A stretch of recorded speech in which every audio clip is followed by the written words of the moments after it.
you know, anyway, it's a little bit candid, not really planned. Got a couple of things going on in life, lifing. No excuses, but just got things going. And sometimes I can't really make it to the mic.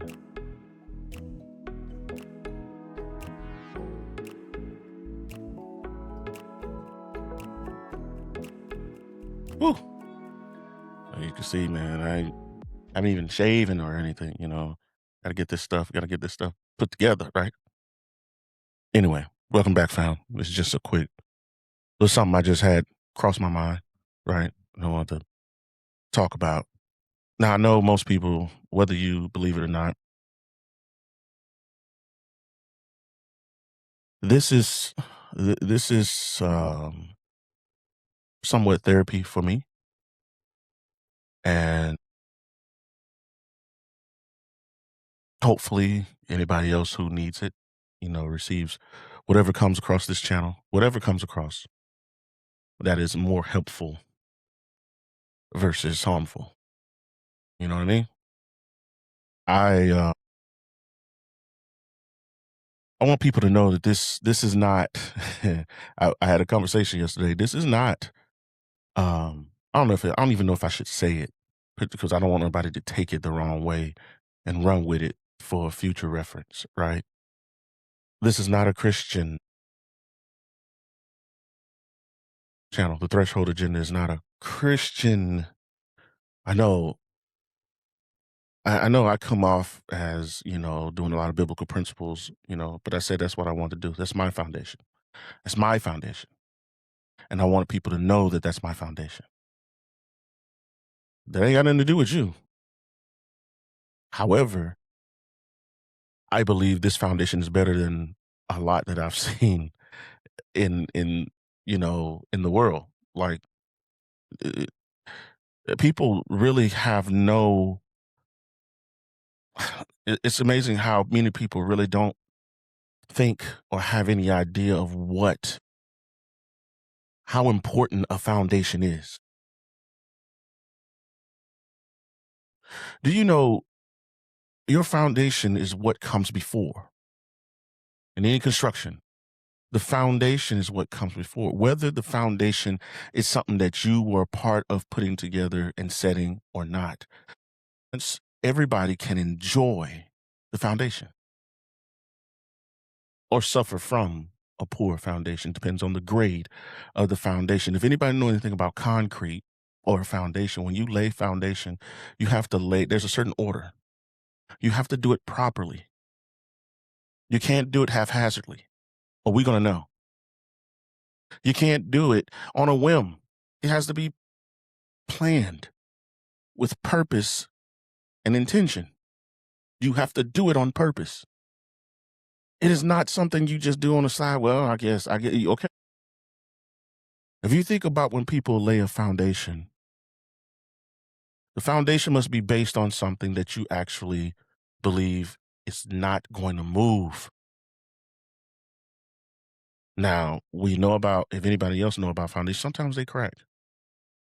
But people who lay concrete, for instance, they put things in place inside the foundation, throughout the foundation, that prevents it from cracking or breaking. Sometimes, even though you do all of that, it still cracks a little bit.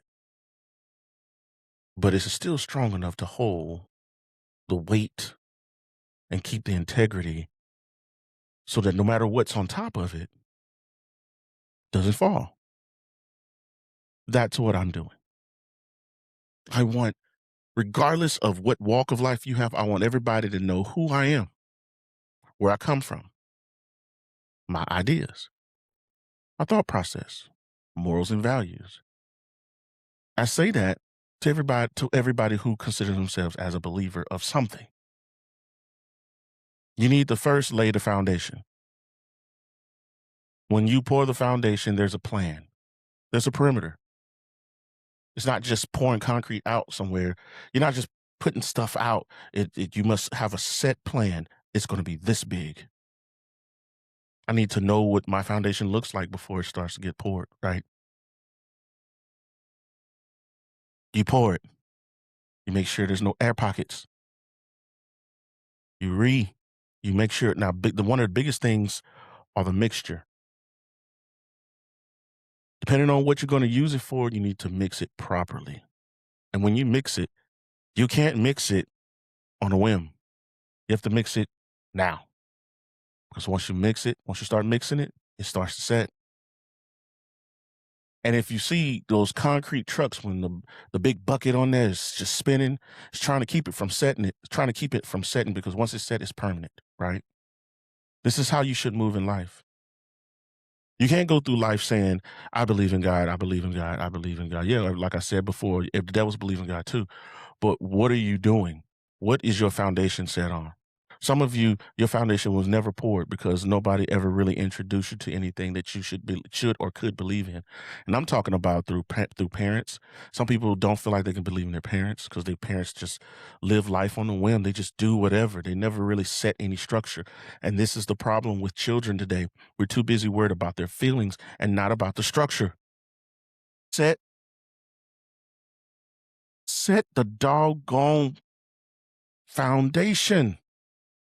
Quit worrying about whether or not they're sad. They're gonna be sad throughout their entire life. They need to know what they can fall back on when they sad. Stop trying to stop them from being sad. You hurt their feelings. Their feelings are fleeting. They're all over the place. But what is their foundation? As parents, that's what you should be doing, right? Don't you think God do that too? Don't you think God moves like that? You think he's worried about your feelings?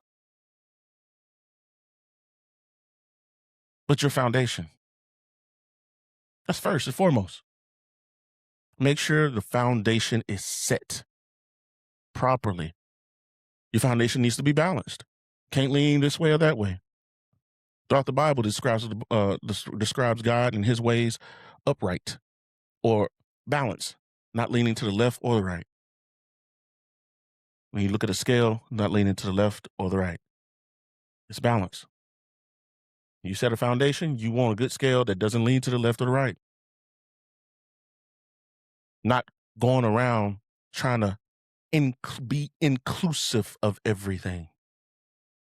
Say what? You say being inclusive of everything? Are you kidding me? When did you ever hear Jesus say that or God say that? So why is it that in the church we keep allowing these things to get in on the foundation? You want all ingredients? You want grass and loose dirt? You want plastic in there too? Inclusive. What are you talking about? It's either holy or unholy. It's either holy or unholy. That's it. If it's not holy, it's unholy.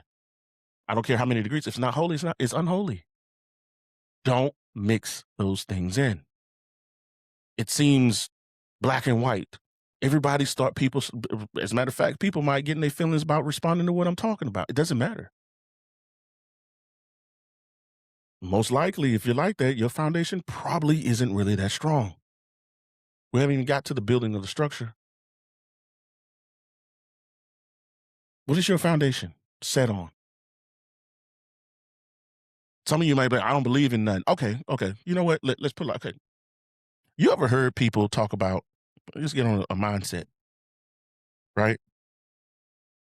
You ever heard people talk about um, the thing that you get into, the thing that you, the unit or the object that you get into when you go to school or to work? What is that?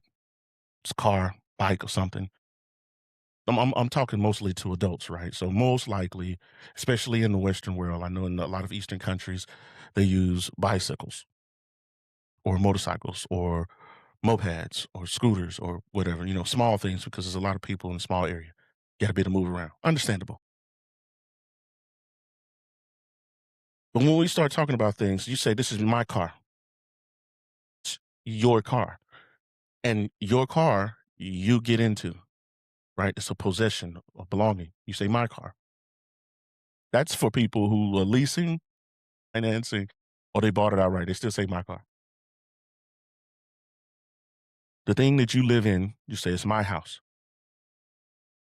I'm going to my flat, my apartment, my shack, my townhouse, my hut. Don't matter. You say my.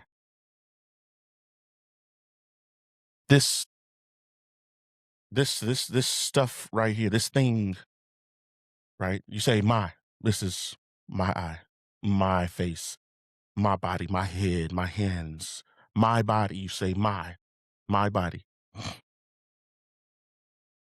All these things are vessels of some sort that you go in that, and you also say my spirit. This is to the non-believers. You also will believe this is, but you also say this is me, but you say this is my body. Which one is it? Is it me or my body? Now, if it's my body, that means it's a possession, and this possession belongs to something else. Because you're not the car, you're not the house, but you say it's my house, my body, my car, my bike. This this is my cap, my shirt, my clothes. I put it on, I get in it, I use it, right? I get in the house, I use it. I get in the car, I use it. My. We also say my spirit. Some people. Now for the non-believer, you may not, you may say, I never say that. Doesn't matter, you know, the term is used. Because just like I said about the people with the bike or the moped, they might not have a car. They may never say my car. They say it's mine. And when you keep saying it's mine, my soul, you're for sure you've heard that. My soul, my spirit. It's mine. Those all sound possessive. Like it belongs to you. But who are you? If your spirit and your body, my mind, if you say all these things, yet you possess, I'm inside of this body. I get in it and I use it. Does it also mean you use your spirit and your soul? And if you use your spirit and soul, then what are you? Now I say that just as a question, whether you answer it or not. How is it that you can believe the car, the house, and this body? And even though I know you believe that I know you still could believe that you have a spirit, whether you believe anything contains it or controls it. Because most people say, I believe in myself. Then what does that mean? You believe in a body? Your body is yourself? That's it? It's just a body? Nothing else? Then how come you act like you can't believe in a God? A God. Notice I didn't tell you in the, in the God that I believe in. I believe in that there's only one God. But even the Bible says that he's the Lord of lords and King of kings. Do not believe in any false gods. That means a false God still exists. But you say, I don't believe anything. This is the warning of even sinners will say, you better believe in something, right? So I show you my foundation. I show you that it doesn't have to be spooky. I show you that it doesn't have to be oppressive. It doesn't have to be forceful. Christ didn't go around trying to force people to follow him. He did a work. He showed you his foundation. He showed you who he was. And then he just walked off and you either decided if you want to follow him or not. In the future, there's going to be people who are going to come on to my part, and I'm going to speak it. There's going to be people who's going to come on here. They may not believe in God. What's it got to do with me? They may not follow the same principles and things that I do. But my job is not to try to force them to do that. My job ain't to be angry at them and consider them my enemy because they don't do that. My job is to show them my foundation. And with that, as I said before, if that is, don't you think you're higher or you're more important or there's something missing in your life when you can't even believe in surface? You believe in surface level things, but you don't even believe. Then who are you? If you can't believe in you, you say I believe in myself. Who are you? You possess the body. So that means you're something you've never seen before, but you say you never seen God before. No, I haven't, but I believe in him. He's got to be real. Because I didn't control myself. I didn't put myself here. Don't you think if I put myself, if I had control over it and I had the power to do so, don't you think I would be another one of the billionaires never having to work, never having to struggle? Don't you think I would never be sick if I had the power? I would not be in a position where anybody controls anything I do. I would not be in a position to where I have to beg or ask for anything. I would, we live on a planet we just sent yesterday.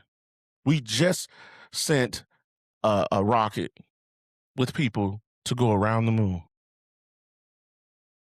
They ain't going through it. Look, I'm not gonna get back onto that, but they send them around the moon, right? I know that's one of the scariest things you ever could think of, right? Now they got to try to figure out how they gonna make us believe whatever they do, and people are watching. I hope nothing goes wrong, because that is, look, a scary thing. But we've been on this planet the whole entire time. You got people that don't believe in anything. They believe in those stars that they see in the sky. They see them. You've never seen what the star actually looks like, except for what somebody has shown you. We've been on this planet this whole time, and you actually believe that you have some sort of power, or you actually think that you can't believe in anything higher than that. Yet there are planets all so far and stars so far. Even our moon. Just bring it back to the moon. Not don't have to go that far in space. We got that thing sitting right there. Full moon tonight. I didn't put it up there. But that full moon sit right there. It don't come closer to be effective to where it has crashed into this planet as long as you've been living, right? And the parents and the grandparents none of them have ever said they've seen that moon be so close that it's crashing into this place. It's been there for a very long time. That thing that shines bright in the morning and at night on the other side, but it shines bright in the morning. The sun we call the star, our closest star. Yet you didn't put it there. You don't know how it works except for what we study, and we say nuclear. We got nuclear fusion, we got nuclear fission, we got all kinds of things happening all around us. You didn't do that. Yet it's set. Why is it that under normal circumstances we can enjoy something called a beach? Because the water has a government about it, and it's a foundation set in that government that the water meets the beach and it stays at the beach, or it stays at that port of land that we call a beach. The way we always can mark the beach. I said under normal circumstances. I'm not talking about the storms. Please stick with me. But the water doesn't just go everywhere. The land doesn't just keep crumbling and building and moving. It it's set, but it's set to change slowly. And that's its foundation. It's set to evolve, right? What's so hard about believing in something and setting the foundation? We got to do better. Set the foundation in our children first, because they need the foundation early on in their life. Just like you, we call you a baby in Christ. If you are a Christian, you're born again. We consider you baby. That's what you're talking about. Your spirit, your mindset, these things that you are, we need to reset your foundation. Be a doer, not a hero alone. You need to know what it is. No, you need to have standards. And when the standard is set, you follow and abide by the standard.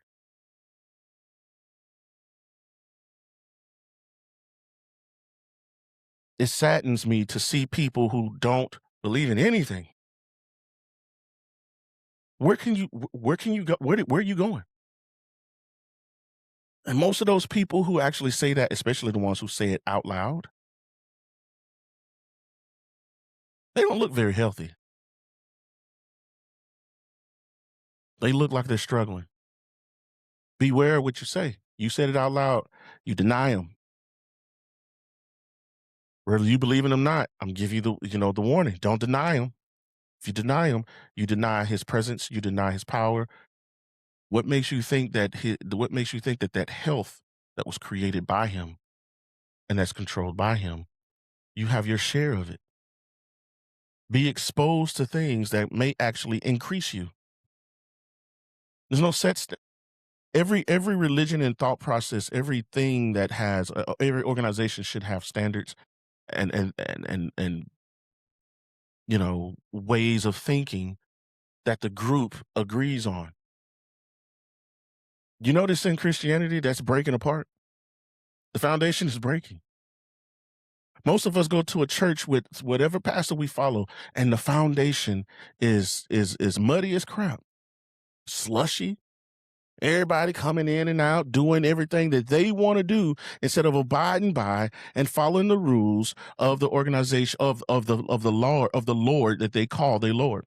They'll say that Jesus Christ is my Lord. They will say God is my heavenly Father. Yet they will disobey time and time again instead of following the orders that is already set in the foundation.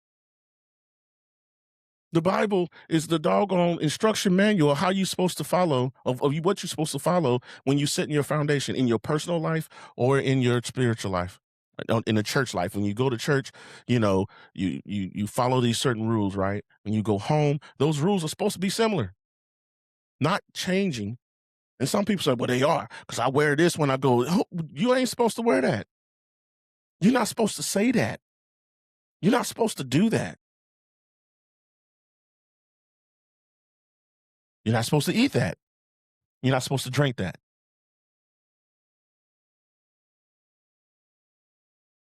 Still kind of congested him.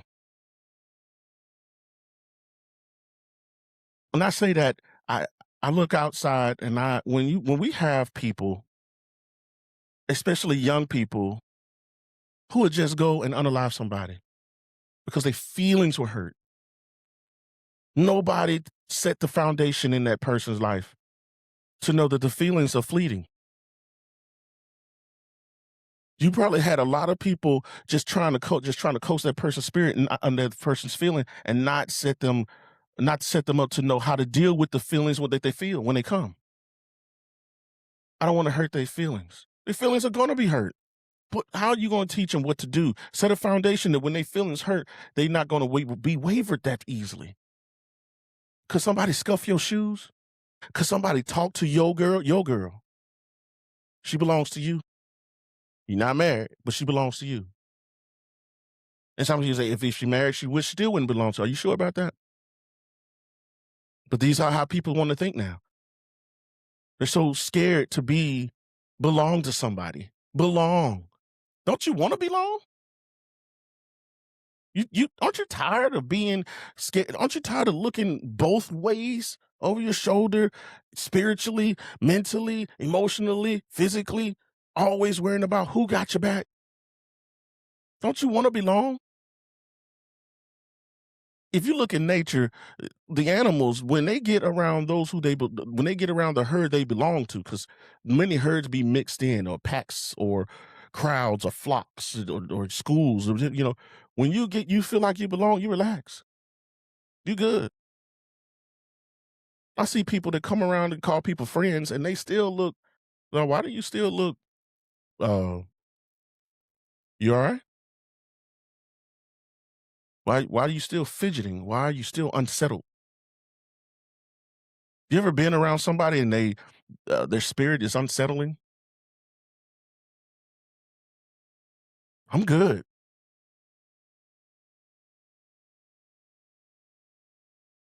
Oh yeah, I'm good. Yeah.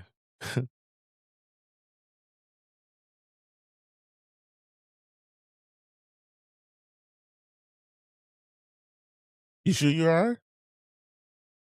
Yeah. Why you keep asking me that? I mean, and you start talking it's like, why are you moving like that? Why you worried about what I'm doing? And why you? What kind of spirit is that? Be still. Quit all that moving. Look, we can go to anybody who saw Get Rich Die Trying. Hey man, stop all that fidgeting, moving behind me. When I'm right or wrong, or when I'm wrong, I know I'm wrong. I know I'm wrong, but I'm right, or whatever he said. Stop all that moving. Be still. The Bible says, "Be still and know that I'm God." There's a reason for that. When you get still, you be quiet. You can hear now. Most people know it. Boom. What was that? Y'all hear that? Right? People go around in life and they're not even settled in their own spirit. Their spirit belongs to them. They're riding in the spirit, unsettled spirit. Anybody want to ride in a car with wheels that's not put on all the way? You ever rode in a car and they didn't put the lug nuts on there all the way? Hmm? Scary feeling when you get up the highway speeds and that thing starts shaking. What's that? What's that? Hey man, you didn't check your car. It's unsettled. Foundation, the wheels, suspension, foundation of a vehicle, the concrete slab or whatever you use for your house, the foundation of a house. If that foundation wasn't put on there, there's going to be a crack in your house sooner or later. You built it. You built the house right, but the foundation wasn't right. Goodness, I can't stand being just. The foundation wasn't right. This is just a candid conversation. I'm not even trying to stop playing. Uh, I just want to get something out. I see too many people. If you watch television in any way, shape, or form, it is so many people who I'm talking about the ones who don't claim. I'm not talking about those fanatics because there are people on the other side who are extremists and they're radicals. They claim something so hard. You could tell it's surface area. You could tell it's surface level. And it's the proof is they say the proof is in the pudding. It's based on what a person can see in your life. Mistakes and all. Because I know people say nobody's perfect. I say nobody's perfect. Christian or not, I never said I was perfect. My foundation is set. And I want you to know what foundation I'm coming from. So even though I may go out here and like I even say I use euphemisms a lot. Some people in the faith you can't use euphemisms. It's the same as saying the word. No, it's not. Because when I say, you know, doggone it, nobody felt anything. But if I say GD, GD it, you felt that. And I even put the word God. That's not his name. I put the word God in it, right? Some people I didn't say God, they say God. We can play around with it all you want to.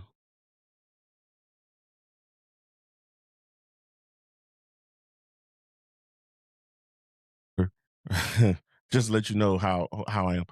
I remember when I tried to get so close to cussing. By the way, I cussed one day in my life. I don't know if I ever told you that. Put it on here. I'm not sure. I've told so many people, and I lost count. I cussed one day in my life. All that day though. Well, for a couple of hours that day, I said every word I could, and of course, you run out of words because ain't that many of them. But I tried to be as colorful as I could with it, and then I stopped. And I didn't do it no more. It didn't bring me the results that I thought it was going to bring, and I just felt bad. Anyway, so I use euphemism. I tried to get, and even as an adult, one time I was tried to make somebody believe I was going to cuss. They were shocked. And these are Christian people. I said, "You son of a biscuit eater," and this whole son of a bit. They, boy, you should have saw the eyes. And I said it just to try to put some energy behind it so I can, scare them into thinking I'm finna, soil their ears and set them on fire as a teenager. You son of a biscuit eater. You gotta put a lot of, power on that beat. Uh and they about lost their mind. and they didn't even really hear what I said because they thought they heard the word, which means it was already in their vocabulary. They already heard it before, but they thought I said it, and they almost thought I lost my religion. I just said son of a biscuit. Uh, I haven't said that in no, I ain't said that in many years. Anyway, I just wanted to come out and put that out in the atmosphere. I haven't posted anything recently. I'm going to come back, but I hope everybody is, enjoying themselves. Listen. Life.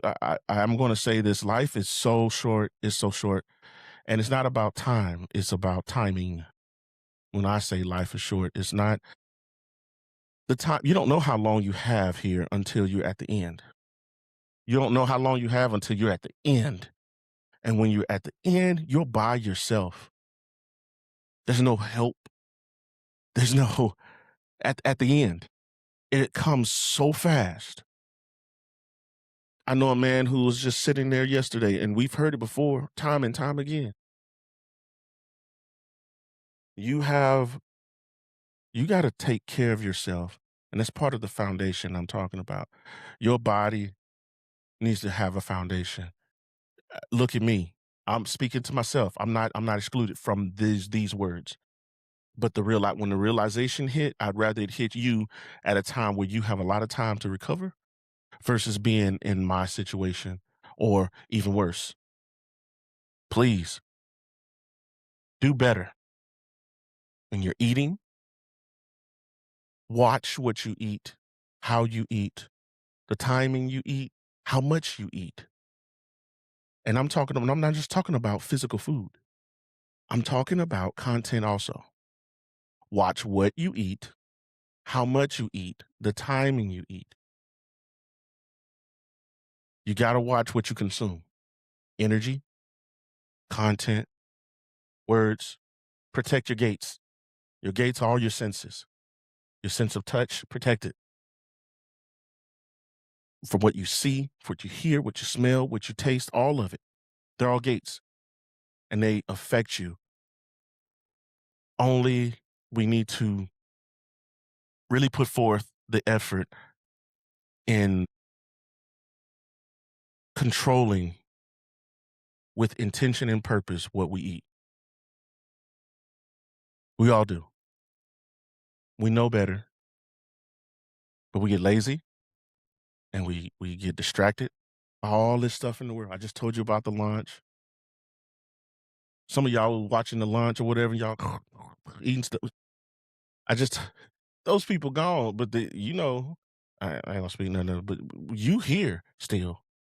Figure out what you gonna do so you can be alive when they come back. The guy I was started talking about, a friend of mine, he had he had a stroke. I don't even like talking about this stuff anymore because when you talk about it, you start to reflect on yourself and you kind of start seeing and envision, and that's not something you should envision. So I don't even like talking about death, or I don't like talking about unhealthy scares or violence as much. I mean, it exists and you want to bring it out. I'm not scared of it, but I just don't want to be surrounded by that kind of talk all the time. I want to be talking about life and things that you want and repeat it. I'll repeat that. Like bring that back. I want to do that again. Like a roller coaster. It scared the mess out of you. But when you had so much fun, like, oh, I gotta do that again. That was good. Right? But he had a stroke and it just hit him. Just like that. Not doing anything, appearing to be healthy. There's people been killing over and just going and meeting the Lord or wherever they went. Careful. No matter how happy or healthy you think you are at that moment, you don't without, you know, if you don't have if you have unless you have a whether you have an MRI, you can have doctors checking you and you don't know what's gonna happen at that time. Things like a stroke happens at the time. There wasn't no warning. It's there. There's what warning? You have to. You don't know you're gonna reach the intersection till you don't reach the intersection till you reach the intersection. And if you can't get through it, the traffic jam. When you get to the traffic, you can see a traffic jam from far away. Be driving, and you see the traffic jam. I'm still driving highway speeds, but I see the traffic jam. Is it gonna disperse before I get there? Probably not. But if that's the only road I gotta take this road. So that means I'm gonna meet that traffic jam.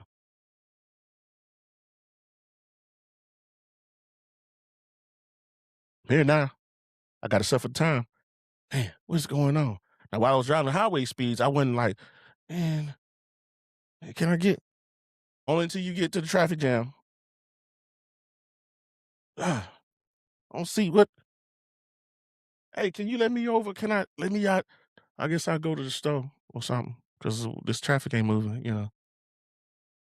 Change of plans and all that. When you have things, I know it sounds like I'm talking nonsense. I'm making light of something because I told you I don't like to. But this thing, we must take it seriously. It happens in an instant. And in that instant, I don't know who you're gonna call on. Can't call you can't you could call 911, but they take time for you to get there or for them to get to you. Even if your friend is sitting right beside you, you could be surrounded by families. Once that daggum thing start and hit there, you are alone unless your foundation was set enough and you have faith in something that's greater than those people, the hospital, and all of that. Your only solace, and that's the warning. When everything hits, you are alone. Your only solace is to hopefully have something that can reach further in and go past that point of what we call life.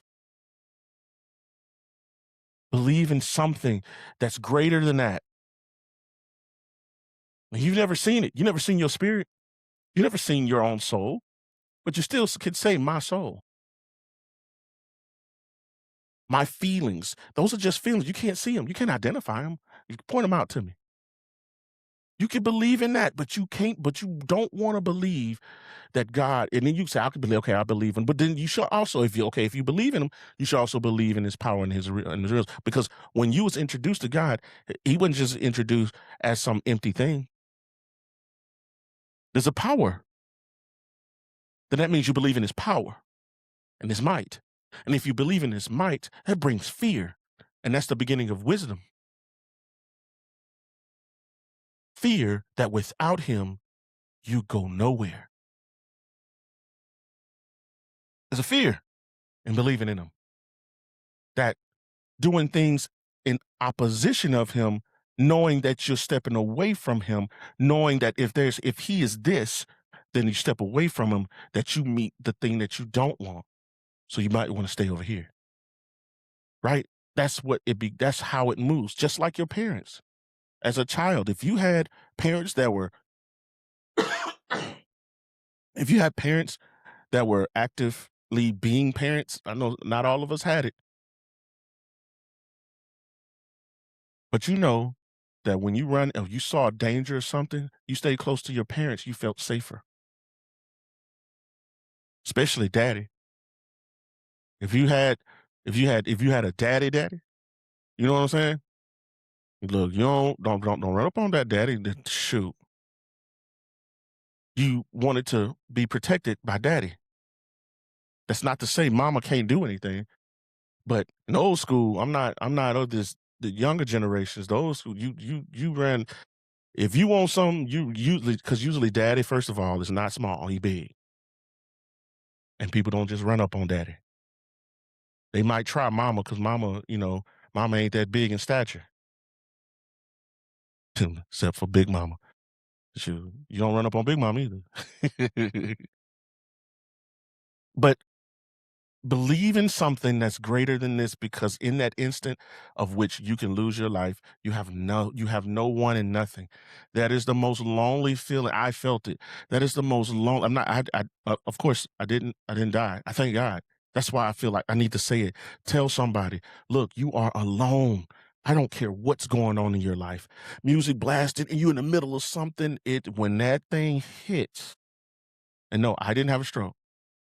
But I had other things. I have G6PD. If anybody don't know what it is, if I haven't said it, look it up.